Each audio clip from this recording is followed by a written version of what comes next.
اور جب اس کی اطلاع سیدہ حفصہ بنت عمر فاروق رضی اللہ تعالیٰ عنہ کے ماموں عثمان قدامہ اور پسران مظعون رضی اللہ تعالیٰ عنہ کو ہوئی تو وہ آئے، وہ ان کے سامنے رونے لگی اور بولی، اللہ کی قسم رسول اللہ صلی اللہ علیہ وسلم نے مجھے اقطاع کر طلاق نہیں دی۔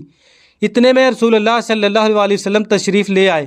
سیدہ حفصہ رضی اللہ تعالیٰ عنہ نے آپ صلی اللہ علیہ وسلم سے پردہ کر لیا تو فرمایا، حضرت جبرائیل علیہ السلام آئے تھے اور کہا تھا کہ میں حفصہ رضی اللہ تعالیٰ عنہ سے رجوع کر لوں، کیونکہ وہ کثرت سے روزے رکھنے والی اور شب بیدار ہے، اور یہ جنت میں بھی میری زوجہ ہوگی۔ حضرت عبداللہ بن عباس رضی اللہ تعالیٰ عنہ حضرت عمر سے روایت کرتے ہیں کہ نبی کریم صلی اللہ علیہ وسلم نے حضرت حفصہ کو طلاق دی اور پھر رجوع فرما لیا۔ حضرت انس بن مالک سے بھی روایت ہے کہ رسول اللہ صلی اللہ علیہ وسلم نے جب حضرت حفصہ کو طلاق دی تو آپ کو رجوع کا حکم ہوا اور آپ نے رجوع فرما لیا۔ رسول اللہ صلی اللہ علیہ وسلم کے عقد میں یک وقت کئی ازواج کی موجودگی اور حضرت عائشہ حفصہ کی دوستی کے باعث بسا اوقات آپس میں ایسے معاملات ہو جایا کرتے تھے جن سے وقتی طور پر حضور صلی اللہ علیہ وسلم کے لیے بھی ایک عجیب مشکل صورتحال پیدا ہو جاتی، مگر آن حضرت صلی اللہ علیہ وسلم ہمیشہ عفو اور درگزر کا سلوک فرمایا کرتے تھے۔ اسی طرح کے ایک واقعہ کی تفصیل حدیث میں یوں مذکور ہے کہ آن حضرت صلی اللہ علیہ وسلم کسی بیوی کے ہاں شہد کا شربت پینے کے لیے ٹھہر گئے۔ یہاں آپ کو کچھ تاخیر ہو گئی۔ حضرت حفصہ اور حضرت عائشہ کو اس بیوی پر غیرت آئی اور دونوں نے مل کر فیصلہ کیا کہ حضور کو آئندہ اس سے روکنے کے لیے اس شہد کے کسی نقص کی طرف توجہ دلانی چاہیے۔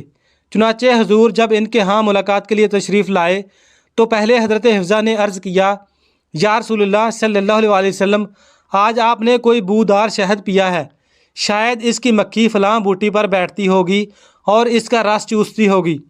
پھر آپ حضرت عائشہ کے ہاں گئے تو انہوں نے بھی ایسا ہی ذکر کر دیا۔ حضرت صلی اللہ علیہ وآلہ وسلم نے اپنی نفاست طبع کے باعث کسی کو مجھ سے تکلیف نہ پہنچے یہ عہد کیا کہ میں آئندہ کبھی شہد نہیں پیوں گا۔ چنانچہ سورہ تحریم میں ارشاد ہوا، یعنی اے نبی اس چیز کو محض اپنی بیویوں کی خواہش کی خاطر اپنے لیے کیوں حرام کرتا ہے جو خدا تعالیٰ نے آپ کے لیے حلال کی ہے۔ ایک دفعہ حضرت حفصہ نے حضرت صفیہ کو طعنہ دے دیا کہ تمہارا تعلق تو یہودی قبیلے سے ہے اور تم یہودیوں کی اولاد ہو۔ اس پر وہ رونے لگی۔ حضور صلی اللہ علیہ وسلم گھر تشریف لائے تو حضرت صفیہ کو روتے دیکھ کر فرمایا، تمہیں کیا ہوا ہے؟ آپ نے رسول اللہ صلی اللہ علیہ وسلم سے حضرت حفصہ کی اس بات کا ذکر کیا کہ وہ کہتی ہیں کہ ہم قریش کے خاندان سے ہیں اور تم یہودی کی بیٹی ہو۔ حضور صلی اللہ علیہ وسلم نے فرمایا، تم ایک نبی ہارون کی بیٹی ہو اور تمہارے چچا حضرت موسیٰ بھی نبی تھے اور تم خود نبی کی بیوی ہو، پھر وہ حفصہ تم پر کس طرح فخر کر سکتی ہے؟ یعنی میرا تو 3 نبیوں سے تعلق بنتا ہے اور تم ایک نبی کا تعلق مجھ پر جتلا رہی ہو۔ پھر آپ نے فرمایا، اے حفصہ اللہ کا تقوی اختیار کرو۔ زمانہ مختلف نشیب و فراز سے گزرتا ہوا آگے بڑھ رہا تھا اور سن 41 ہجری تک چشم فلک نے بڑے بڑے انقلابات دیکھے۔ اس وقت ام المومنین حضرت سیدہ حفصہ بنت عمر فاروق رضی اللہ تعالیٰ عنہ کی عمر مبارک 59 سال تھی۔ آثار بتا رہے تھے کہ اجل نے رخصتی کے لیے زندگی کے دروازے پر دستک دے دی ہے، لہٰذا انہوں نے اپنے بھائی حضرت عبداللہ بن عمر رضی اللہ تعالیٰ عنہ کو بلاوا بھیجا۔ وہ آئے تو وہ کہنے لگی، تمہیں یاد ہوگا کہ ابا جان نے دائی اجل کو لبیک کہنے سے قبل 1/4 حصہ مال کی میرے لیے وصیت کی تھی۔ انہوں نے جواب دیا، ہاں یاد ہے۔ یہ بھی علم ہوگا کہ ابا جان نے یہ بھی فرمایا تھا کہ جب میں وفات پا جاؤں تو اس مال کو آل عمر میں تقسیم کر دیا جائے۔ سیدنا حضرت عبداللہ بن عمر رضی اللہ تعالیٰ عنہ کہنے لگے کہ ہاں معلوم ہے۔ تو حضرت حفصہ رضی اللہ تعالیٰ عنہ نے فرمایا، لہٰذا غابہ میں جو مال اور جائیداد ہے اس کو فی سبیل اللہ صدقہ کر دینا۔ بہن نے باپ کے ارشادات کے مطابق وصیت کی اور پھر چند دنوں کے بعد اچانک مدینہ میں یہ خبر پھیل گئی کہ ام المومنین حضرت سیدہ حفصہ بنت عمر فاروق رضی اللہ تعالیٰ عنہ سفر آخرت پر روانہ ہو گئی ہیں۔ یہ امیر المومنین سیدنا حضرت امیر معاویہ ابن ابو سفیان رضی اللہ تعالیٰ عنہ کی خلافت کا زمانہ تھا اور ان دنوں مدینہ طیبہ کا گورنر مروان تھا۔ نماز جنازہ انہوں نے پڑھائی اور کچھ دور تک جنازہ کو کندھا بھی دیا۔ ایک ہجوم تھا کہ جنازے میں شامل تھا، آخر مومنوں کی ماں کا مقدس جنازہ تھا۔ حضرت سیدہ حفصہ رضی اللہ تعالیٰ عنہ کے بھائی حضرت عبداللہ بن عمر رضی اللہ تعالیٰ عنہ اور ان کے بیٹے عاصم، سالم اور حمزہ رضی اللہ تعالیٰ عنہ قبر میں اترے اور اس مقدس ہستی کے جسد پاک کو سپرد خاک کر دیا۔ آپ رضی اللہ تعالیٰ عنہ سے 60 احادیث منقول ہیں جو انہوں نے حضور اکرم صلی اللہ علیہ وسلم اور حضرت عمر فاروق رضی اللہ تعالیٰ عنہ سے سماعت فرمائی تھی۔ ان میں سے 4 متفقہ علیہ ہیں، 6 صرف صحیح مسلم شریف میں ہیں اور باقی 50 احادیث مختلف کتب میں موجود ہیں۔ تو ناظرین، یہ تھا حضور نبی کریم صلی اللہ علیہ وسلم اور آپ کی بیوی حضرت حفصہ رضی اللہ تعالی عنہا کی طلاق کا واقعہ۔ اللہ تعالی ہم سب کو حضور نبی کریم صلی اللہ علیہ وسلم کے نقش قدم پر چلنے کی توفیق عطا فرمائے، آمین ثم آمین۔ ناظرین، اللہ تعالیٰ کے 99 ناموں میں سے ایک نام کمنٹ سیکشن میں ضرور ٹائپ کریں۔ تھینکس فار واچنگ، اللہ حافظ۔